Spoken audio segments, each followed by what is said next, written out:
With one loop down, they would leave service to tackle the Glenariff stage, before repeating leg 1, returning to a more treacherous Parkmore, and then embark on the Slievenora stage once more, with the fog moving in on top of the mountain.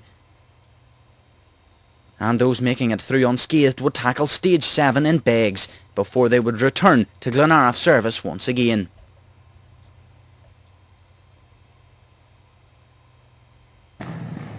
Robbie McGurk pushed hard in stage 4, but third fastest they would concede 2 seconds of their lead, but they would stay in front with fastest on stage 5. Closing the gap on Robbie, taking fastest on stage 4, Trevor Moore was on a charge. The Esker Cosworth would home in on the Subaru, with the gap now down to a second. But with Robbie retaliating on stage 5, the Ford would drop 7 seconds to the Impreza, and now trails by 8 seconds.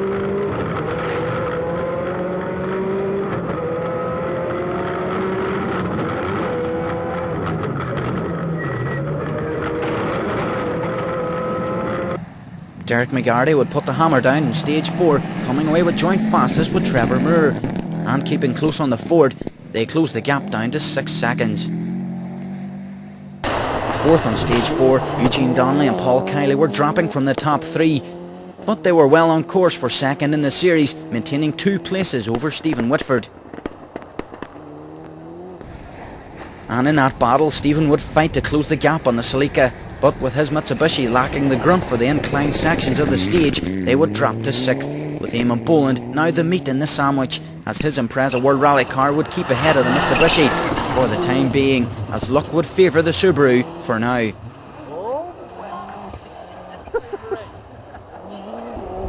Dermot Kelly would be another Parkmore victim, as he would go off in the same place as Dominic McNeil on stage 5, as we can see from Andy McGee's in-car footage. With a time lost from the first loop, Dennis Biggerstaff was fighting back to move up the leaderboard. The Metro 6R4 would lie 7th after 5 stages, but wasn't relishing the 9 bumpy miles of Slievenora to come.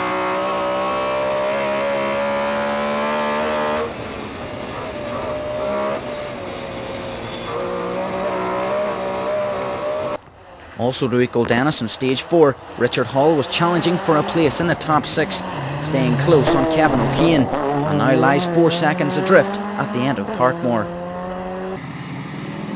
The Group N battle was rather one-sided, as Raymond Mason had dominated the class from the outset and now holds a 38-second lead, lying 9th overall. And moving up the order with Dermot Kelly's demise, top 2-wheel drive crew Andy McGee and Andy Hamilton were well in control of the 2-wheel drive battle and lead Class 7 by a comfortable margin, to now hold 10th overall. But they were almost joining the list of retirements, but for the quick reactions of the driver. 300.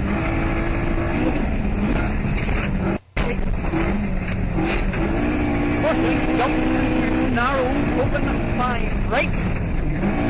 Over small crest. 1. Neil McCants would continue to lead the way in Class 5 despite mounting gearbox problems in his Corolla. With the beating the Toyota undertook over the jumps in Slievenora the first time, they had lost 4th and 5th gears, hoping to continue on 3. Still setting the pace in Class 5 despite this minor problem, upon their challenge of the Slievenora stage on the second loop, they would lose all gears and would grind to a halt. Come on, find something. Put her off. There we go. You in gear. Clutch gone. Second if you can get her. No. No. Nothing. Rodney McKnight would inherit the Class 5 lead from the ill-fated Corolla with a comfortable advantage over John McLaughlin, who was beginning to settle in well to his newly acquired Peugeot 106. Making a change for the final round, he and Davy Burns would test the dimensions of the new car thoroughly on several occasions, coming close to disaster on a few. Keep it going. Don't break, keep it going. Good man. Long open, 2 right over bridge. The rally leaderboard would go under a makeover on stage 6. And attacking the 9-mile test, Robbie McGurk was out to extend his lead. But Slievenora would claim the Subaru on stage 6, with the front right wheel shearing off the Impreza, forcing them to park at the side of the stage, as we can see on the right from Dennis Bickerstaff's view. The top 3 would look different after 7 stages, with Eugene Donnelly moving up the ranks into a podium position, but would be hard pressed to catch the top 2. Derek was second after stage 6, and the short bags test suited the Impreza, as he would be fastest on stage 7 and was chipping at the rally lead. This would promote Trevor Moore to the top spot on the rally leaderboard. The Oscar Cosworth was inspired on stage 6 and was fastest by 3 seconds, now on course to claim the victory that went begging in 2001. But first he would have to overcome the challenge of Derek McGarty. With Trevor now in the lead of the event, Derek was working hard to suppress the Ford's advantage and would begin to close on the Escort. And as there was little between them, Derek would take back time on this section.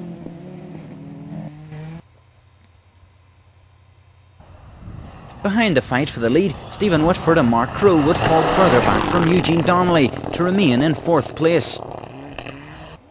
Eamon Boland and Francis Reagan had their sights firmly set on the place occupied by the Evo 6 and were pushing hard on stage 6 to close further. Richard Hall and Declan Campbell continued on a steady pace for a finish following their retirement from round 4. The Escort WRC would stay close on Eamon Boland to now lie 6th.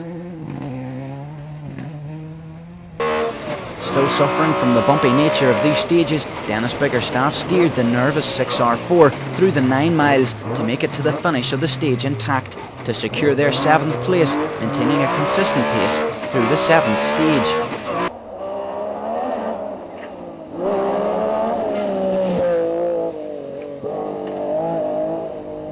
And safe in the Group N lead, Raymond Mason and Peter Martin continued to lead from the front, as the Subaru kept a hold of 8th overall through the 2nd leg of the event. Brendan O'Hagan and Paul Hohen staked their claim on the rally leaderboard, as their Escort Cosworth would break into the top 10 in the 2nd loop. And still in front in the 2-wheel drive battle, Andy McGee and Andy Hamilton would further extend their Class 7 lead with consecutive fastest times. And moving in front of Brendan O'Hagan, their Mark II was now 9th overall. Tightens through posts. 60. Caution long 5 left, and it's still very slippy. 80. Care 4 left. Pascal, don't cut. The next highest 2-wheel drive runner was Johnny McKenna.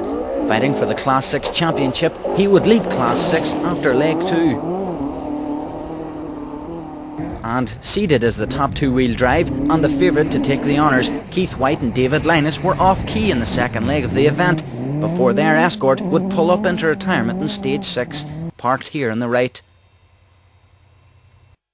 So Trevor Moore is now on top after 7 stages ahead of Derek McGarty. 11 seconds further back is Eugene Donnelly, with Stephen Whitford and Eamon Boland 4th and 5th.